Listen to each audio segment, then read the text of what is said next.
I think it's definitely here to stay. I just think it's working too well for the people that are on it at the moment. And hello and welcome back to the InGear Media YouTube channel. In this video, we attempted hosting our first ever Clubhouse room, taking different marketing questions from members of the public just dropping in and out on the app, which was absolutely awesome. Got some great questions in there. We're going to be doing that every single Monday from 6:30 a.m. in the morning, and we'll then be hosting other rooms throughout the week as well. So if you're on Clubhouse and you want to get involved, do give us a follow on there. But anyway, on with the video, and as always, if you like it, like and subscribe.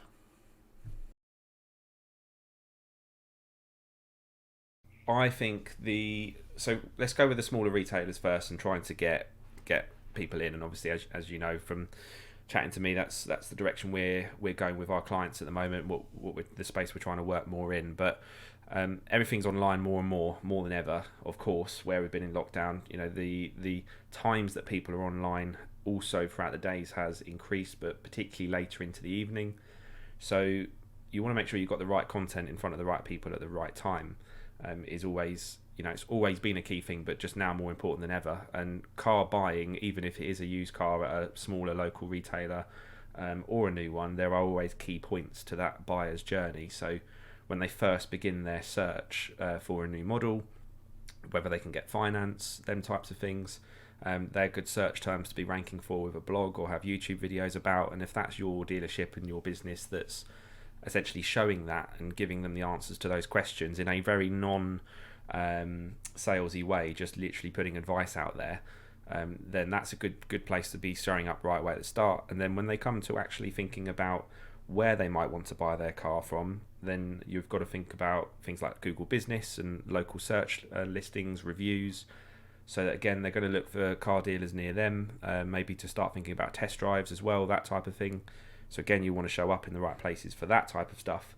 And that's where good SEO helps. Again, having content will help just generally make sure more, but as I say, reviews are very important at that point, because they will start looking at where they want to go and who they want to start dealing with. And then when it comes to the actual buying phase, if you've been helping them out along the way already, then that's good. But again, just any further, blogs, content, whatever it might be that helps on that buyer's journey to convince them, whether it's reviews, whether it's how finance works, finance applications, booking test drives online.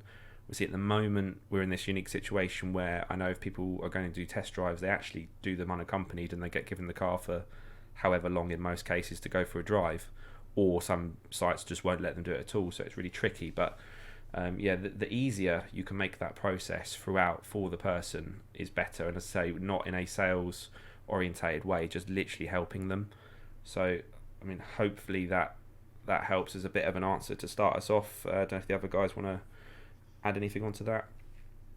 Yeah, definitely agree with what you said. I think that comes down to kind of modern marketing as it is now. It's really, you just have to create that value for the customer, and by doing so you don't really sell to them in the traditional way of, buy this product, or special deal, or I don't need to go around and beat my competitors on price, because I've already given my customer or potential customer such good value that when it does come to the actual purchasing of a car or applying for finance, you're the first person that they think of. So I think what you said there about creating those blogs, coming up first, actually helping the customer choose what car it is they want, not just trying to sell them a car that you have, is key, like you said.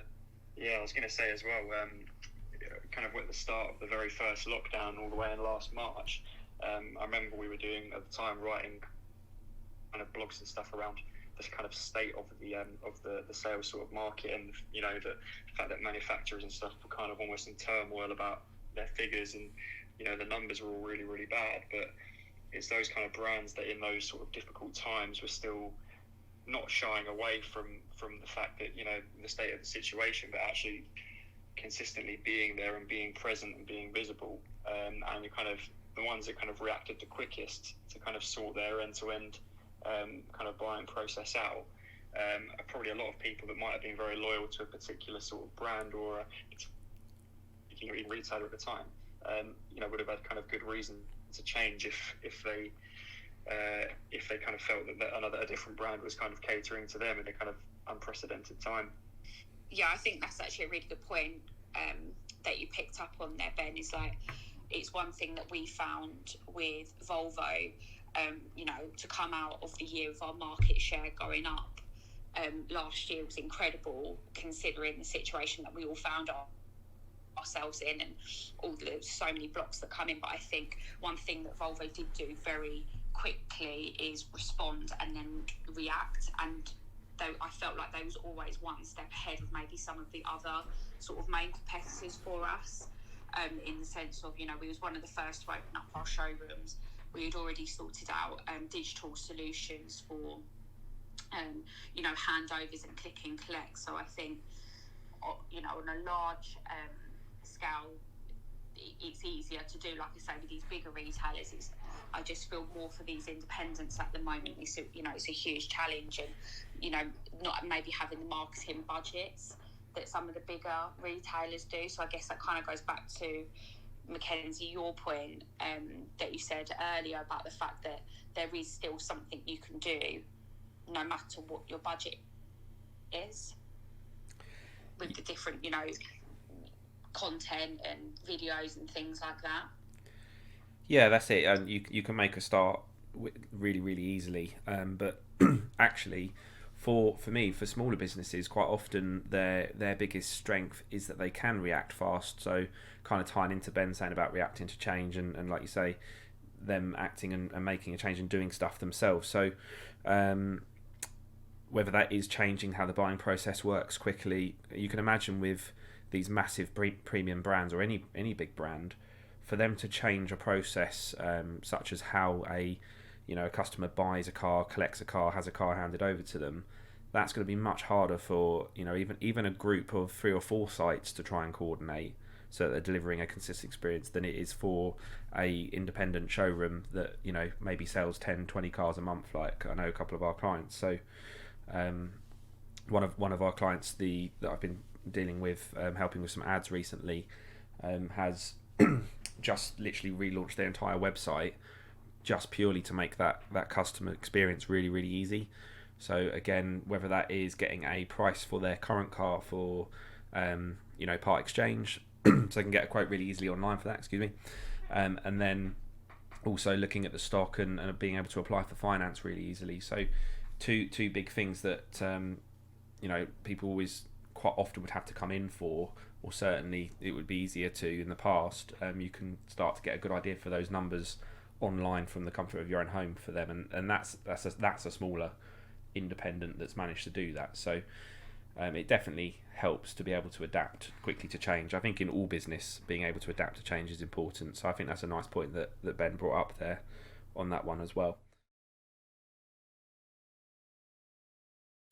Yeah, I know I need to get back on top of my Instagram. I don't post as much as I used to on it, but now it's linked to the Clubhouse. I probably should get back to posting more regularly, but and eat my own advice. But I think for me, it grew more when I was still competing a little bit more actively in motorsport. I mean, I still love to compete more than I do at the moment, but it's been a good year or two.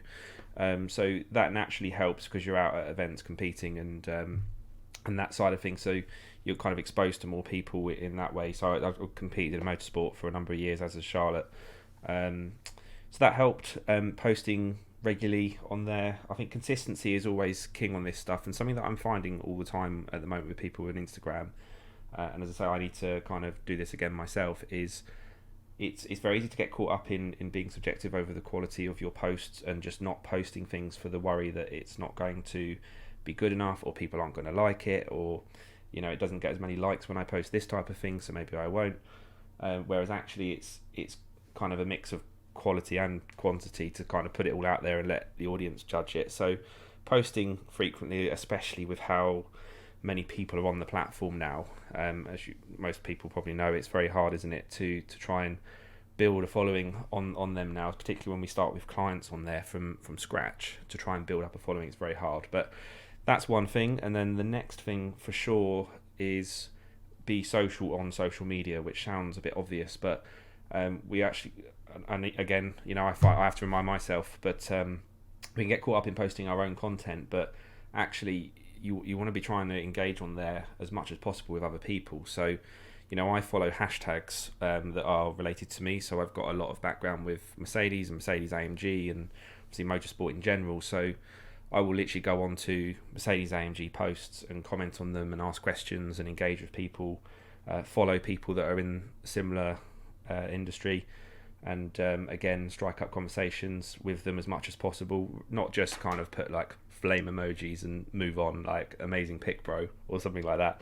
Actually go on and make a sort of thought out comment, and over time it gradually helps quite a bit. But as I say, I definitely enjoyed more growth earlier on in the platform because I was one of the earlier people to join it, and then over the last even year or 2 years, sort of sat around a similar number where it's just that much harder. But you can do it, you just have to be on it all the time. So I'll give others a chance to have an answer as well and see if anyone else wants to go on that, but we'll see. Yeah, I don't know if you follow Gary V, but you basically just described the $1.80 method, where it's essentially you follow a hashtag or go on a hashtag that is related to your work. You choose 9 of them, and the top 9 posts of on each of those hashtags, you basically give your 2 cents on the post. So I think what you said there is actually really important. Not just giving like the flame emojis or the wow sort of what a big picture.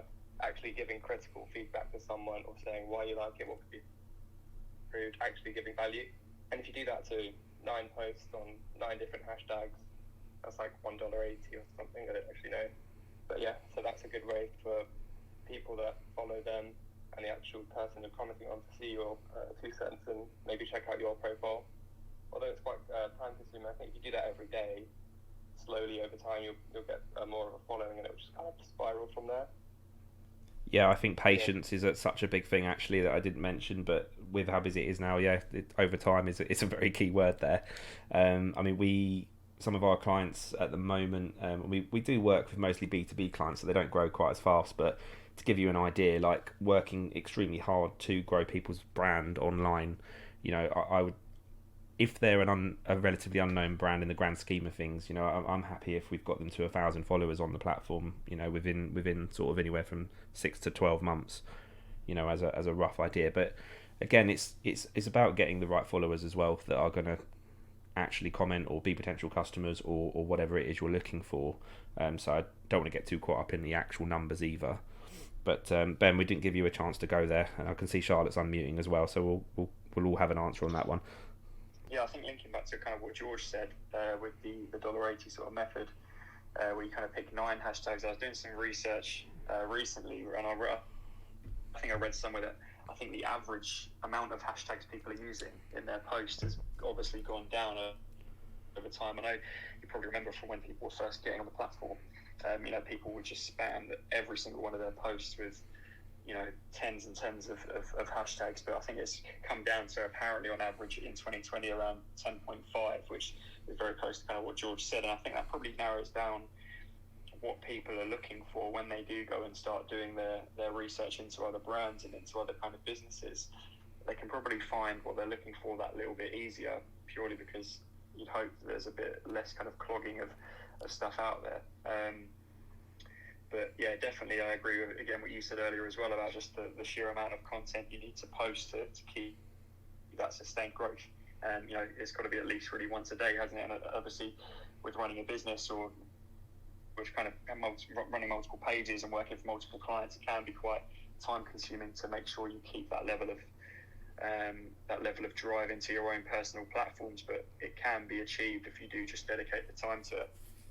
Yeah, I think I'm probably the perfect example, like considering obviously we're both from the same motorsport background and was exposed to the same type of events and, car launches and the racing, etc. that we've done. I'm probably the perfect example of someone who kept my social media not very social, whereas you obviously was the complete opposite and worked really, really hard at yours. So I think it just kind of is probably like a really good parallel comparison as to what kind of effort goes into what, because I think one of the biggest things that I found was obviously being a girl in motorsport, you've maybe attracted some of the attention that you wouldn't want, therefore so I kind of shut down on my Instagram.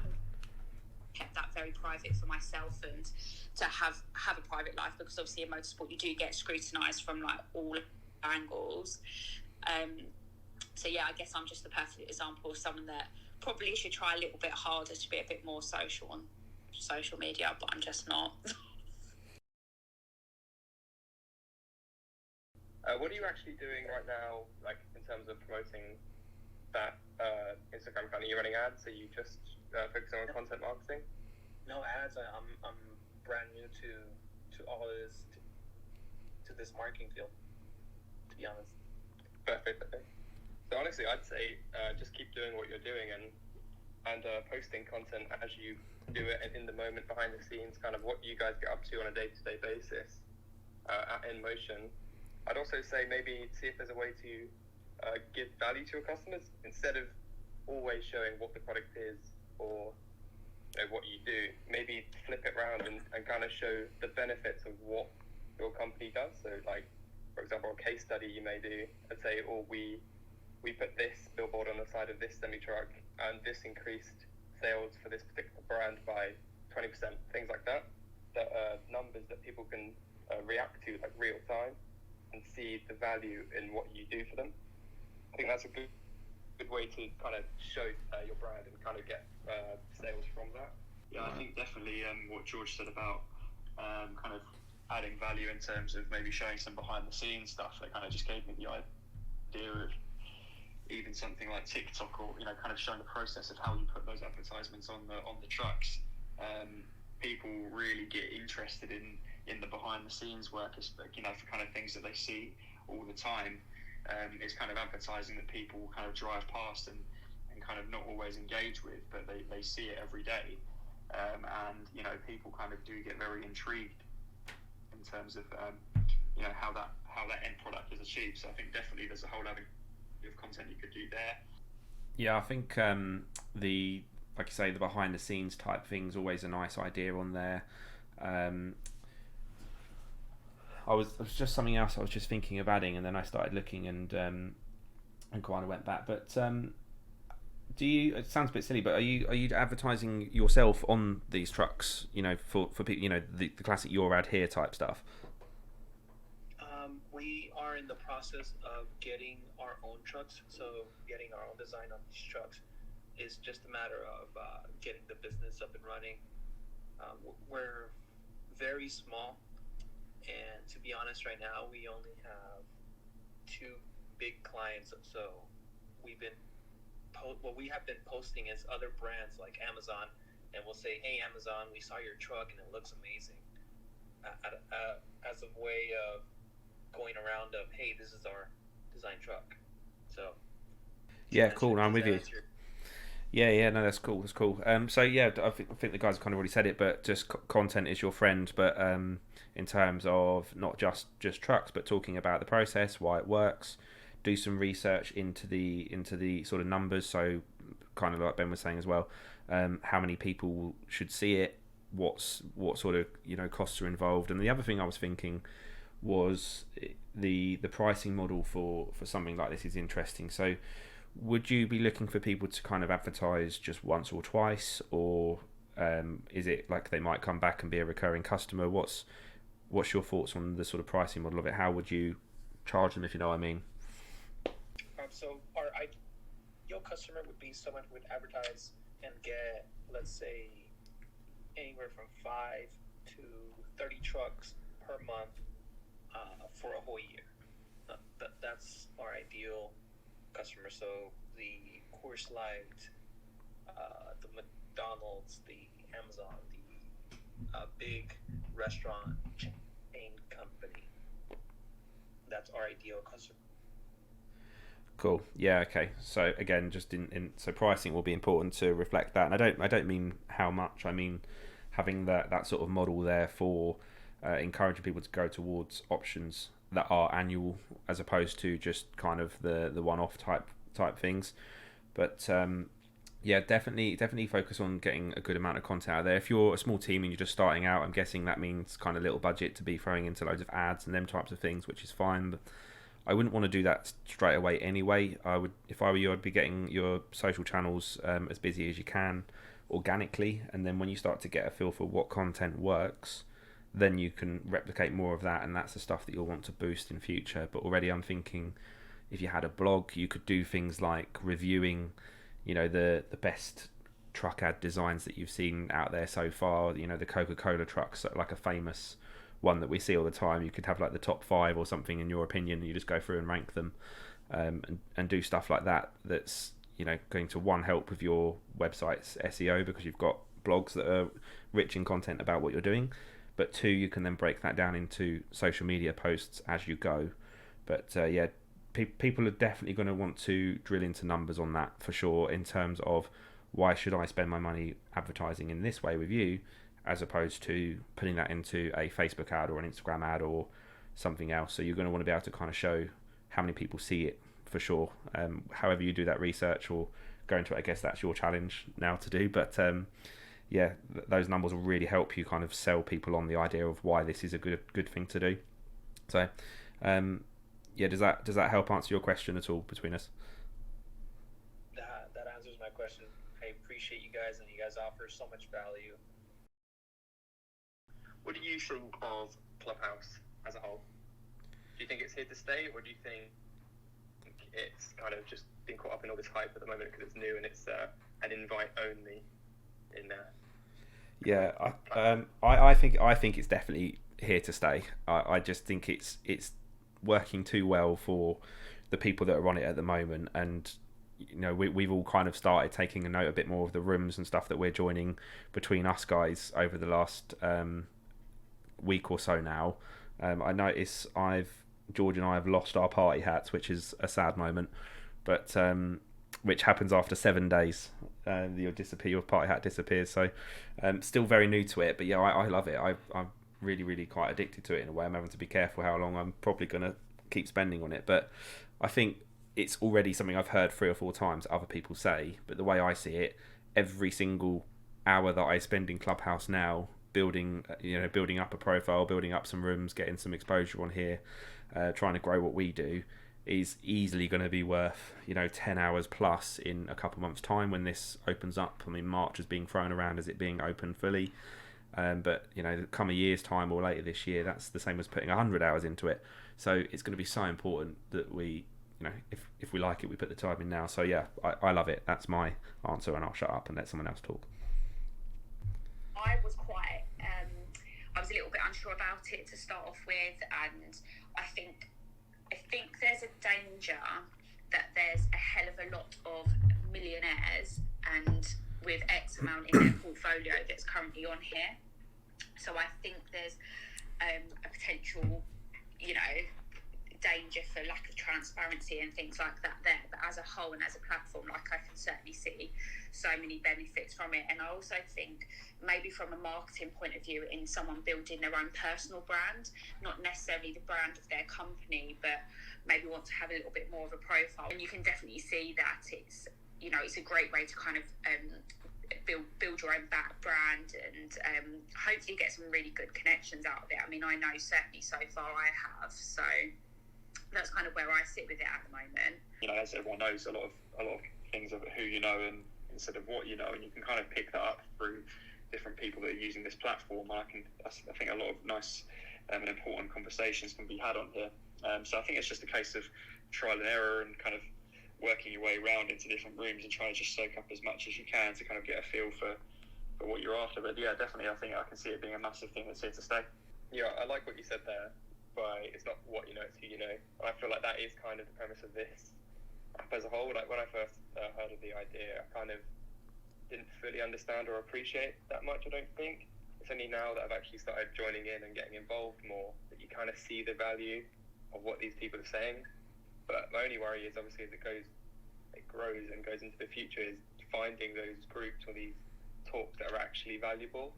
Because I feel like it's very easy to kind of get lost in the noise, even now when it's got a fairly small audience, to actually find that valuable information. Hopefully there's better ways to store groups and people, and maybe rating people and things like that in the future, but we'll just see, I guess. Early doors. The great thing with this app is that people are joining from various locations around the world. We've already had a couple of people from the US in, which is good. do give the moderators a follow, and if any of the speakers that are on tonight, you kind of want to see more of what they have to say in other rooms, that's how this works on that note. That's how you do end up in the good rooms, is if you're in rooms that you enjoy and you follow the people that are in there, then you'll kind of find out other ways to, or you'll see those rooms come up more often that they're in. So that helps. I think as a concept, it's kind of a bit odd that you can kind of jump into a room that people are already mid-conversation. It kind of feels a bit invasive.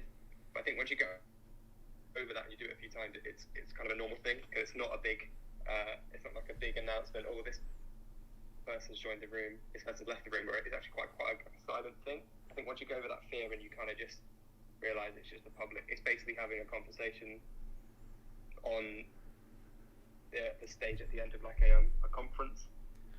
Yeah, I guess, or a keynote. That and you kind of treat it as that. Yeah, exactly.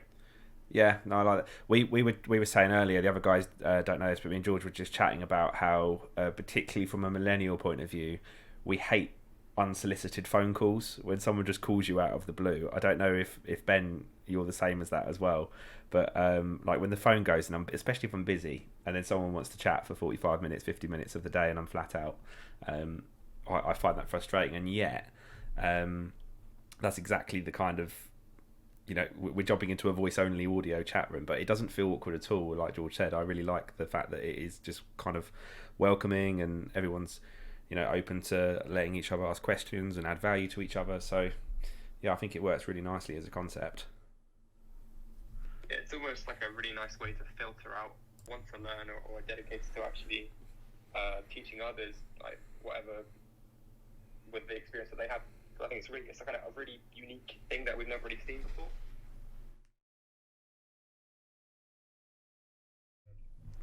An old age, like human trait, that people trust what other people say, and word of mouth is one of the most powerful marketing tools. So it comes from an influencer, like no matter how big or small, the customer kind of for some reason just trusts the information and the product a little bit more. So that's why it's so effective. Yeah, I was going to say as well, the authenticity behind it is always a key thing for me. I.e., if someone sees their favourite social influencer or celebrity that they follow or whatever it might be, using a product that they like, then they'll trust that review and want to buy it as well. So I always think it's just like if the most popular person in school turns up with the new rucksack or a new bag or new trainers or whatever it might be, then that's the thing that suddenly everyone wants to have. It's literally the sort of adult version of that, or the social media version of that. It's the way I always look at it, and it definitely feels like it's growing more and more. It's something that we've talked about for a good few years at least, but it's certainly growing in popularity all the time, isn't it? Yeah, it's almost at the risk of being overpopulated at the moment, like so much so that it's becoming slightly more ineffective. I think as well the fact that all the influencers they've had very negative publicity over the last couple of weeks, is that going to devalue the value of having an influencer? Because I think actually they've kind of almost rubbed in people's faces what's going on at the moment. It's like, why would we want to help kind of do that, I guess is what I'm trying to say. Mm-hmm. I think that kind of goes back to the rise of micro-influencers on the side as well. People do tend to trust like those smaller individuals, because like Mackenzie said, it's more authentic, it seems more truthful. So maybe we could see more and more micro-influencers come up. But then I do think you're right, like the whole scandal with the influencers in Dubai at the moment, I'm not really sure where that leaves the industry from that point of view.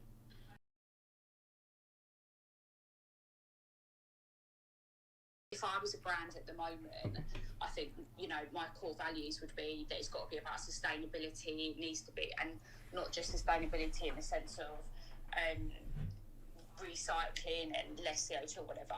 It's sustainability as like a circular economy, and them doing what they're doing definitely is not that. So I would see it damaging to my brand. Like, obviously I had a couple of like Love Island stars which was put in as a deal in one of my previous businesses and stuff. If I found out that they had been into Dubai and then they were going to shortly post about that, I would have cancelled it, because it doesn't fit into where.